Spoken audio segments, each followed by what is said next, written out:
자몽 주스는 약을 먹을 때는 마시지 않는 것이 좋다. 2주 이상 우울감이 지속된다면 병원에 가보는 것이 좋다. 인간을 인간답게 만드는 뇌의 세 부분, 편도체, 해마, 전두엽. A에게 시련은 단순히 헤어짐이 아닌 실패에 대한 불안을 건드리는 스위치였으며 정신과에서는 이 스위치를 찾는 작업을 한다. 나혜인 정신건강의학과 전문의가 쓴 정신과 사용법은 마음 건강에 관해 알아두면 좋은 내용을 소개하는 책입니다. 책은 4장입니다. 먼저 일반인들이 정신과에 관해 오해하고 있는 내용을 설명합니다. 정신과는 문제가 있는 사람만 가는 곳이다. 정신과 치료를 받으면 머리가 나빠진다. 정신과 약물은 한번 시작하면 끊기 힘들다. 이런 말들이 왜 나왔는지부터 시작해서 독자가 정확한 판단을 할 수 있게 지식을 제공합니다. 작가의 이야기에 재기가 솔직한 이유가 있었습니다. 환자가 알 수 없는 의사 내부에서 일어나는 치료 과정과 속사정을 솔직하게 들려주기 때문입니다. 저는 이 책을 읽는 동안 의사도 인간일 수밖에 없다는 점을 인정해야 했습니다. 두 번째 장은 정신과에서 핵심적으로 다루는 정상에 대해 원인과 진단, 치료법을 들려줍니다. 우울, 번아웃, 성인 ADHD, 강박, 트라우마 등 환자의 마음에서 일어나는 일을 소개합니다. 자가진단법과 사례도 있어서 어려운 용어임에도 불구하고 쉽게 알아들을 수 있었습니다.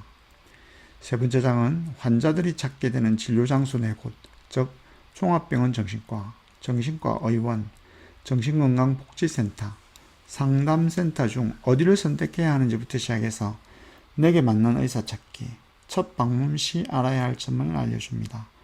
마지막 장은 정신과에서 사용하는 약물의 종류와 보호자가 진료 과정에서 알아야 할 것, 치료와 병행하면 좋은 명상, 심호흡, 운동에 대해 저자의 생각을 말합니다. 책을 읽는 동안 저는 3가지 내용을 깨닫게 되었습니다.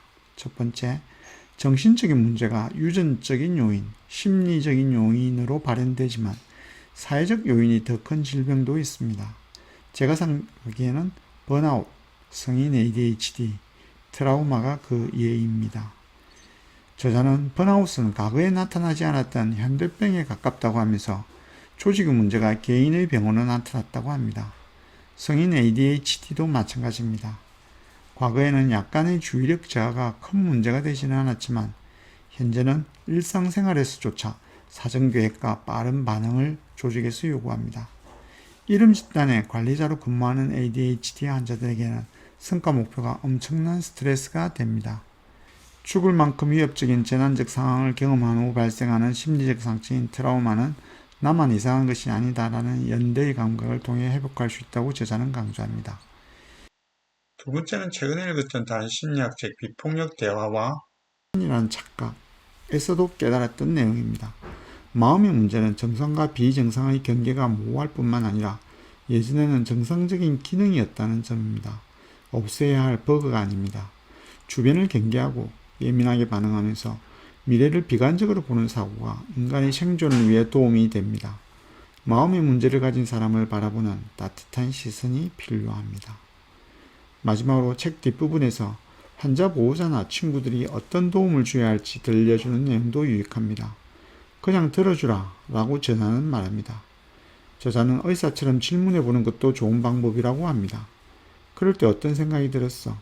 그럴 때 내 마음은 어때? 하지 말아야 할 말도 있습니다. 정말 아픈 거 맞아? 너만 힘든 거 아닌데 왜 그렇게 유난이야? 저자는 이 책을 3그룹의 독자를 생각하면서 썼다고 합니다. 정신과 치료를 고민하는 사람, 정신과 치료를 받는 가족이나 지인, 현재 치료를 받는 사람입니다. 저는 일상적인 삶을 사는 모든 사람이 이 책을 읽어야 한다고 생각합니다. 왜냐하면 우리는 모두 정상과 비정상의 경계에 있는 사람이기 때문입니다. 인내심을 가지려면 이해해야 하고 이해하려면 공부가 필요하다. 특히 공부가 중요한 이유는 나도 모르게 가지고 있는 정신과에 대한 편견을 버리기 위해서다. 저자는 마음에 관한 이야기를 했지만 정작 하고 싶은 내용은 위 문장이라고 생각합니다. 저도 이 책을 통해 편견 한 숟가락을 드러냈습니다. 야, 요 문장 하나는 좀 기억하고 있으면 어디서 마치 읽은 것처럼 자랑할 수 있다. 그런 거 뭐 없습니까? 제가 좀 네. 뽑아본 문장은요. 고통에 익숙해진다고 아프지 않은 것은 아니다입니다. 많은 분들이 고통에 익숙해져 계세요. 그리고 그냥 참아야 된다고 생각하시는데 그렇지 않아 주셨으면 하는 마음을 담아 이 문장을 뽑아봤습니다.